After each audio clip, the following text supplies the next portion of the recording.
Les surfaces fonctionnent comme des illusions.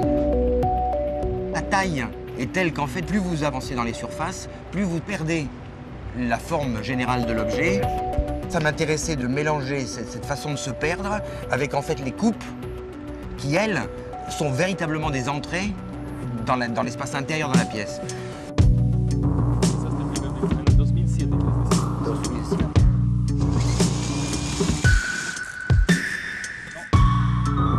Quand Jean-Luc Moulin, pour moi un des plus intéressants artistes français contemporains, est venu demander finalement une aide technologique, ça rentrait complètement en phase avec ce que Renaud avait fait avec l'art à partir du milieu des années 60.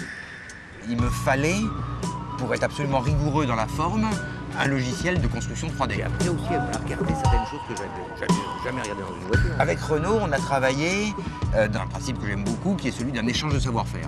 L'artiste qui est un entomologiste des objets, qui les grossit, les transforme et puis les remet dans le flot des choses, c'était quelque chose qui nécessitait cette technologie. Ça m'a semblé une évidence qu'il fallait commencer par couper une voiture de façon à voir justement quelles seraient les formes de ces coupes et tendre les surfaces.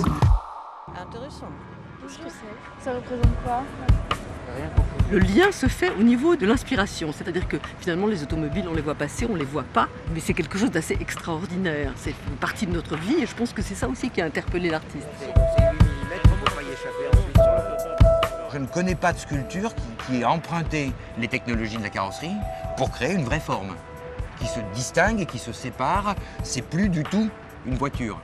Par contre, ça reste automobile, à mon sens, au sens mental.